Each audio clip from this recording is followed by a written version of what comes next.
The right onboarding system can be a game changer for client retention. We've got an interview with Doug Sperling, owner and founder of Sperling Fitness, to show you exactly how. I'm Elias Scar. Welcome to Naamly University Online. Doug, thanks so much for taking the time to get in and talk to our community today. I really appreciate it. We love to hear from you. Can you give us a quick overview of Sperling Fitness from start to where we are now? Sure. So shortly after graduating college in 2011, opened up the gym, kind of bootstraps, like I know a lot of us have done. No help, no funds, just Craigslist equipment, and found a cheap warehouse space in the corner of town. Started with just myself, and grew 2012, 13, 14, 15. Those first couple of years, we were predominantly sports performance. That was kind of my background and my interest. Like every 21-year-old kid, wanted to work with athletes. Quickly realized that in our town, for context, our town is 12,000 people.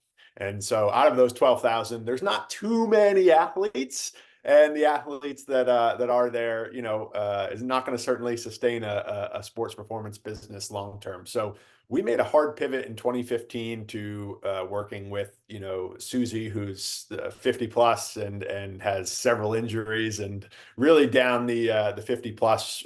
I'm not going to say women's only, but last time I checked, I believe close to 90% of our clients are women. So Wow. um, since then, so what's that, 12 years now we've been in business. Since then, we've grown. We have about 350 clients. We run a small group personal training model, and there's about 9 or 10 of us on staff. So solid operation, solid training gym, and have a lot of fun doing it. So That kind of growth in a town, I couldn't tell you how many gym owners I've worked with where we talk about, like, my town is so small, my population is so small, and that kind of growth in a population of that town is that's insane. That's awesome. What an accomplishment. It sounds to me like in order to accomplish that, you have to treat every prospect, every client as valuable as they really are. So can you give me some insight into that onboarding process? How is it that in a town of so small, you're able to get and keep these people, onboarding them into the gym? So, if we start at the top of the funnel and the common word of lead, right? I'm going to probably for this conversation use prospect and lead interchangeably. I know some people have different definitions, but anybody that raises their I'm hand, with you. The same yeah, word to me too. anybody that raises their hand and gives you their Yeah. contact info to me is a lead. And obviously we have multiple ways that we're getting leads, but once a lead comes in, we have I would say a fairly aggressive, for lack of better terms, follow-up process. I mean, using text communication. Phone call, I think, is a understated way to follow up with people. But I would say, to your point, really treating every lead. Doesn't matter to me if you came in through, a lead magnet recipe guide, or you came in through our website. Obviously, the website lead is going to be a little bit more qualified, but we're very aggressive with anybody that does raise their hand, because we do know that 83% of people don't go to a gym. So you take that 12,000, and that's a pretty small population that are even interested in the gym. And so very, very consistent with our follow-up process, and very, very, I would say, multifaceted, not just relying on automation with our follow-up, Mm. not just relying with one communication tool. So we love Naamly for the text and the email, but we're definitely every other day. If they haven't booked the initial assessment, we're every other day picking up the phone and trying to get them to book. And I think the last thing I would say on the follow-up is, very clear with how many assessments, or what we call success sessions, in a month that we need. So constantly saying, okay, we're halfway through the month. Are we halfway to our target? Mhm. And so very clear from a KPI standpoint of how many success sessions we need, because we know that is the famous gym owner saying, once I get them in the door, I'm good. Yeah. So I hear that every day. So it's Yeah. like, oh, okay, then let's just be a little bit more aggressive with getting them in our door. So I think that's how we treat follow up. I love your point of when we talk about onboarding clients, right? Most people think about onboarding is at that point. Once I get them in the door, I'm good, and then onboarding starts at that point. But I really love what you said about aggressive follow-up with people, because that really does set the tone for the behavior. We're going to interact, we're going to talk. You reached out to me, I'm your coach, I'm gonna hold you accountable even before you're coming into the gym and working out. I'm gonna hold you accountable to following through on that first step. And I think that does a great job of setting the tone for how this coaching relationship is gonna go forward. You're valuable. I want to talk to you. I want you in here, and I want to help you. I love that. Can you give me a perspective of after that point, once they come in, do your people go through an assessment? Did they go through, what does that initial consult look like? Sure. So success session is what we Mhm. call it. That step one, 45 to 60 minutes meeting in the gym. We don't do phone sales. Not that we're against it, but we have always had good success with just driving people to get them to sit at the pub table with us in the gym. And so, we'll certainly follow up with them via phone, as I spoke about. But our goal is to get them to that appointment. As far as what that appointment looks like, first, before that appointment, really driving home, getting them to show to that appointment. So we send out some social proof. We do a confirmation phone call. We film we have a 45-second or 60-second sub 1 minute video pre-film that overviews what that success session is going to be, and that gets texted out to them. So really trying to get them to show to that appointment. So, okay, they show, making sure they're greeted. And really it's broken up into thirds. The first 15 minutes is who are you and what are you looking for? What are your pain points? What have you tried in the past that didn't work? What are your frustrations? Just discovery type questions. The second, third, that middle section is taking them onto the floor. We don't do a traditional what maybe trainers frame as an assessment, Mhm. where we're testing, split stance squat and all these kind of fancy moves. Frankly, that's way above my pay grade to talk about. And we're very much just, here's an intro to what a session looks like. Mhm. Grab a kettlebell. For most people, grabbing a kettlebell it's their first time even holding that kind of cowbell shaped thing, right? They don't even know what it is. So getting them to do a squat pattern, getting them to use the straps and do a row, just a handful of movements. We've been doing this for 12 years, and anybody that's been doing it any length of time, you can just pick up on a general sense if they have no clue how to squat, where you're going to start them, if they got pain in the squat. But yeah, 3 to 5 moves, usually a squat pattern, a row pattern. Maybe we'll have them, slam the medicine ball to get that kind of endorphin rush and let some aggression out, but also see, do they get out of breath from even doing 10 slams, things like that. Yeah. So that's the middle third. And then the final third, we come back to the table and we Mhm. say, listen, Susie, this is what I saw. This is what I heard you say earlier. So based on that, here's what I recommend. And we're just very, very assumptive and prescriptive with what we recommend that they do as far as membership and as far as how we can solve their problem.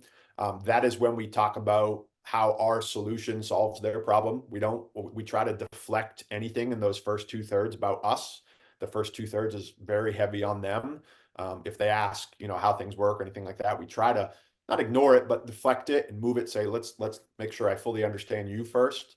And then that final third is very, this is what I heard. This is you, and this is how we can help that.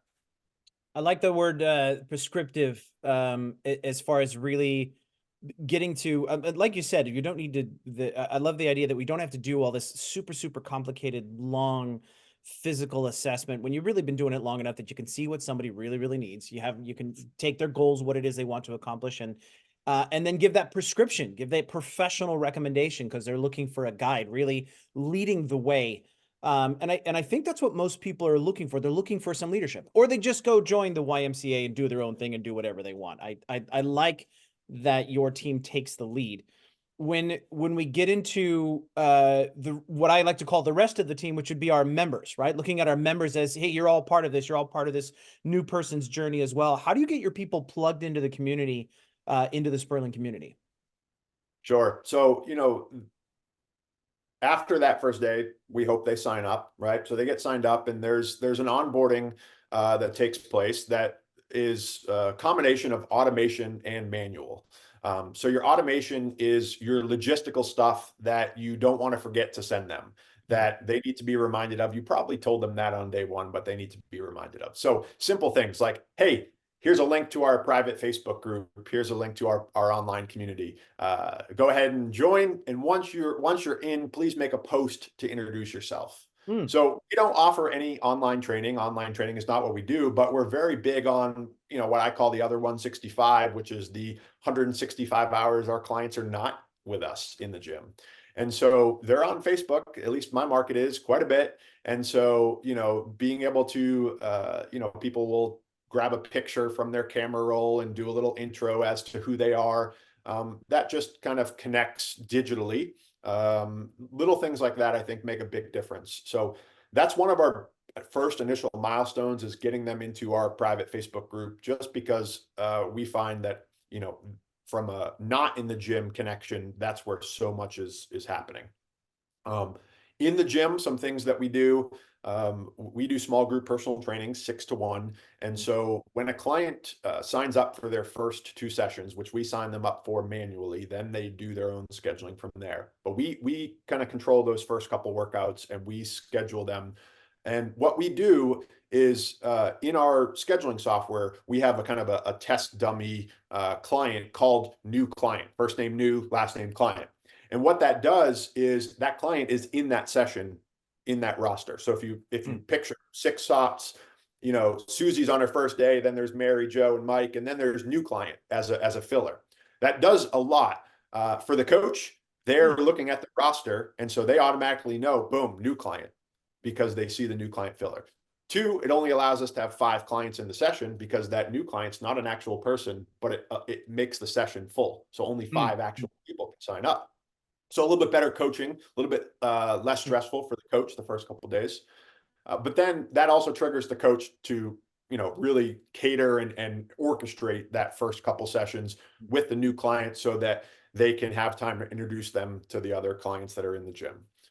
So definitely figuring, hey, this is Susie. She just joined this week. And, that's, I think, one of the benefits of a more intimate training gym setting. If you're doing a semi-private or small group setting, where you're able to get those client to client conversations facilitated. And I do think in the beginning you have to facilitate that, and then kind of organically it can snowball from there. But those are 2, I would say, key things that we do. I think the something I have not heard before was the kind of effort that you put in to allowing your coach to really focus on that new client, making it easier for the coach to get them connected to the community, make it easier for the coach to coach during that session. Because a lot of times when new coaches, or really any coach, when they have somebody new and they've already got 5 people that are in there, we start to stress out a little bit about, oh my gosh, there's somebody new. They're going to take so much effort. I'm gonna lose focus on the other people. So taking those steps to have your staff prepped and ready, and truly feeling like they can handle the new client, absolutely will sort of rub off on the client. They'll notice that kind of attention, that kind of focus. What in overcoming that challenge that I don't think most people think about, are there any other common challenges that you think people run into with onboarding? Some mistakes that gym owners might make with onboarding that we could avoid? So I would say the biggest is not relying on the automation. Like, when Mm, we as an industry think of onboarding, for some reason we think of this sequence that we need to build out, that we send, and it just sends them everything they need, right? Digitally. And the reality is, and I'm speaking to brick and mortar gym owners here. Obviously, if you run online, this doesn't apply. But for our brick and mortar folks, like, take advantage of the time that they're in the gym with you to onboard them, right? Because, one, we know that if you're sending it via email, the open rate's going to be, mediocre at best. 2, you're relying on them reading it or watching the video, or whatever you're sending them for onboarding. You are guessing if they're consuming it or not, and not just consuming it, but understanding it. Like, I can maybe see that they opened the email, but did they understand what my zone is, or how to mm, schedule in MindBody, or any of the logistical things, right? Um, so we really take advantage of in-person onboarding. Yes, we have some things that are automated in a sequence. But I would say biggest mistake is not relying on that. Another little nugget that we started doing a couple of years ago that has been really, really helpful, is we do what we call a strong start. It's a 15-minute appointment And what it is we have it printed out like physical paper. It's the top 10 things a new client needs to know about. And it's all things that we probably covered in their initial success session. It's all things that they're going to get in the emails. Mhm. But we literally clipboard, paper, Susie, do you know what my zone is? Do you have your my zone set up? Check. Are you in our private Facebook group? Check. And it's like the 10 things that we know every client needs to know. Mm. Um, and what that allows us to do is physically, yes, it's 15 minutes of time. So I realize there's an operational kind of, need. You need to be able to operationally service that. But we just smash it with one of their workouts. So they just come in 15 minutes early. They do a strong start, check, check, check, check, check. Yes. And then anything that's not checked, that sheet goes to our admin. And our admin or client experience, as we call it, client experience will follow up manually with that client after and say, hey, I saw you did your strong start with Josh. Josh noted that you still need help with, Perkville, our reward Yep. system. You don't have that set up yet. So here's some information on that. Let me know if you have questions. So we can kind of, I guess, semi-customize the onboarding based Yep. upon what they haven't done. Yeah. Oh, that's interesting. That's really, really interesting. I mean, I just get the overall impression that we either have like two ends of the spectrum. We have no onboarding where people are just kind of thrown into the fire, or we think that onboarding has to be super complicated with all these multiple steps and these grand 500 step automations and all this kind of business where it's really just, it doesn't have to be so complicated, just to be very specific. And it sounds like you came at it from two ends of, does the client have everything they need? Does the coach have everything they need? That's really, really powerful. Thank you. Thanks so much for that breakdown. Is there anything else that you feel like new gym owners should know, or people that are really trying to fix their onboarding system? When we go about approaching creating that onboarding system, do you have one piece of advice for like, hey, start here? Where would that be? So I would start with what are we trying to solve with onboarding, Mm, right? In my opinion, what we're trying to solve is overwhelm. We're not trying to solve education. We're mm, not trying to solve that's, I think, the common mistake is that we think that education is value and that education is solving a problem. yeah. Reality is nowadays, anything that we educate them on, I'm not saying don't educate them. I'm not saying that, but in my opinion, that's like days 30 plus, not days 0 through 30. Days 0 through 30, which are really the core of onboarding a client, in my opinion, should be focused on reducing the overwhelm of what you want them to participate in. Because we are a service, we are measured off of utilization, meaning do clients use our services? If they don't use them, it doesn't matter how good they are. If they don't use them, they're not going to stay.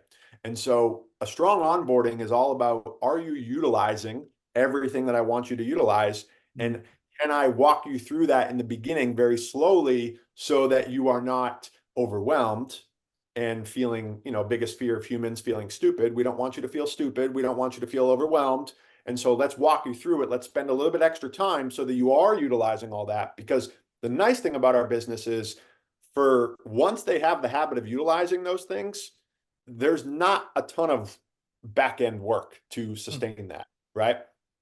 So very heavy on the front end, but it can kind of, we are spoiled to some degree with things like reoccurring revenue and all that. So we don't want to forget about them, of course, but very, very heavy on the front end, I would say. And just remember the goal is to reduce overwhelm, not to educate them more. I love it. That makes total sense.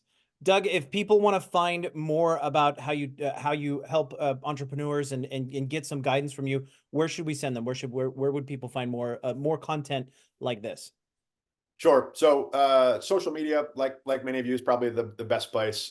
Just search my name on Instagram or Facebook and follow or friend request, and you'll get it all. Perfect. Perfect. Thanks, man. Appreciate it. Honestly, I can't really sum it up better than Doug. But what I can do is tell you, if you want help with the right tech for onboarding, click the link below to book a free demo for Naamly. We'll show you how it works and even get you set up with the beginning steps of your onboarding process. If you want more content like this, don't forget to subscribe, share, and smash that bell for alerts.